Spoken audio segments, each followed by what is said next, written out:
Let me introduce our next speaker, and this is Kathleen Ley-Bruinsma, who is an attorney in Grand Rapids. And she is a member of the Progressive Women's Alliance of Michigan and a core coalition member of Stop the War on Women in Grand Rapids. We are envious of their publicity campaign and have tried to model after them a bit, so we appreciate the women in Grand Rapids. Please welcome Kathleen Ley-Bruinsma. Thank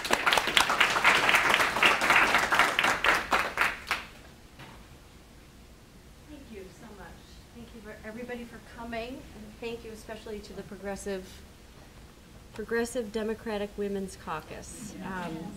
It's great to have a good progressive showing on the west side of the state. We are here. I'm here to talk about one particular aspect of women's health, and that is the privacy that women have surrounding their capability to consult their own conscience and decide whether to carry a pregnancy to term. This is a battle that has been going on for decades, and it has reared its head again, as everybody in here knows and has seen over the course of the past 2 years. I'm going to open with a quote because I think it applies to this battle that we find ourselves in again. You never win freedom permanently. You have to win it time after time after time, whether it's union rights, civil rights, equality in education, or equality for women in any aspect of our lives. And that was Millie Jeffrey, who is a Michigan native, who received the Presidential Medal of Freedom from President Clinton in 2000. I think that two things that happened over the course of the past 30 days illustrate exactly where we are with regard to women's constitutional right to privacy around their decision with regard to a pregnancy. The first is we just celebrated last week the 40th anniversary of the Roe v. Wade decision from the U.S. Supreme Court, and that is the decision that gave women, yes, the decision that gave women, it recognized the 14th Amendment right to privacy for a woman to consult her own conscience in deciding what to do with a pregnancy.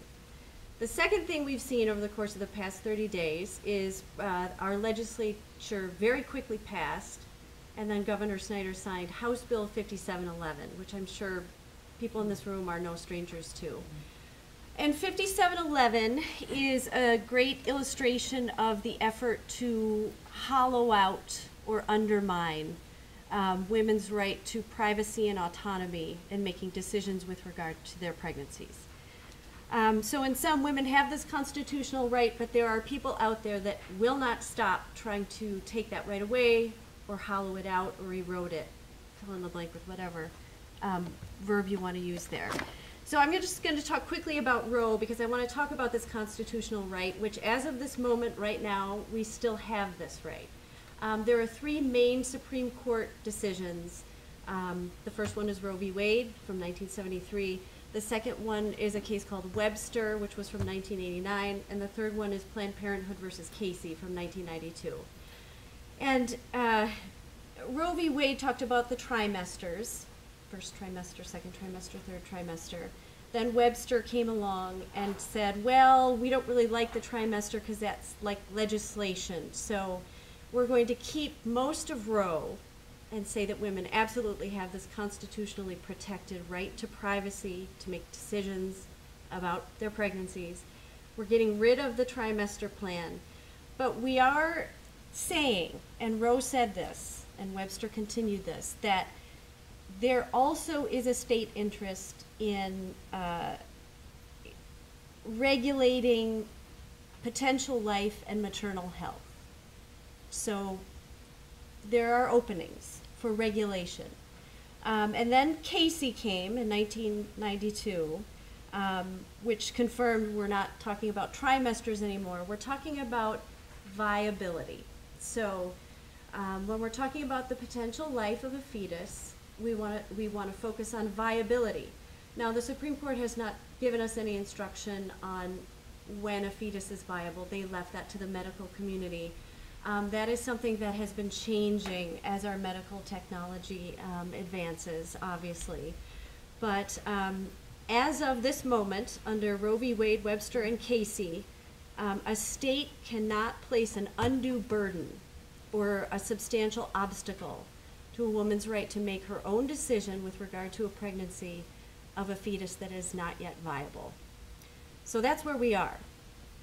Now, we have plenty of people and plenty of groups who, instead of consulting their own conscience with regard to their own pregnancies, wish to, in my opinion, impose their conscience on all of the rest of us. And they freely admit it in interviews with the New York Times. The head of a group called Americans United for Life has said, as we move forward at the state level, we end up hollowing out Roe, even without the Supreme Court. That's where our strategy is solid. And we just watched the Michigan legislature do exactly that with House Bill 5711. I want to take a step back and talk about context of 5711 because Michigan is not the only state that has tried an initiative like this and in fact passed it. We've seen a record number since 2011 of these initiatives that are designed to, since abortion is legal and women have this constitutional right to privacy, restrict access, eliminate access to it, or create shame and intimidation around that decision. And these are the initiatives we've been seeing very intensely since 2011. Mandatory ultrasound, mandatory waiting periods, a mandatory you have to look at an image of your own ultrasound. The most technologically advanced ultrasound available, which often ends up being the transvaginal ultrasound, which is very uncomfortable. Employers get to decide whether your insurance policy covers abortion or contraception.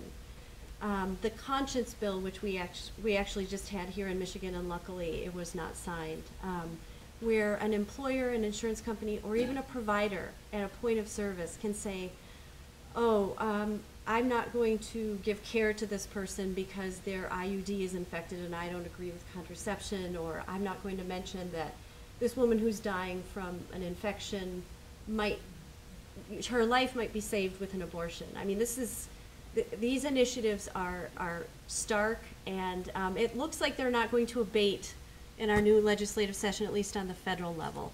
Defunding Planned Parenthood, just because they counsel with regard to abortion as one option among many.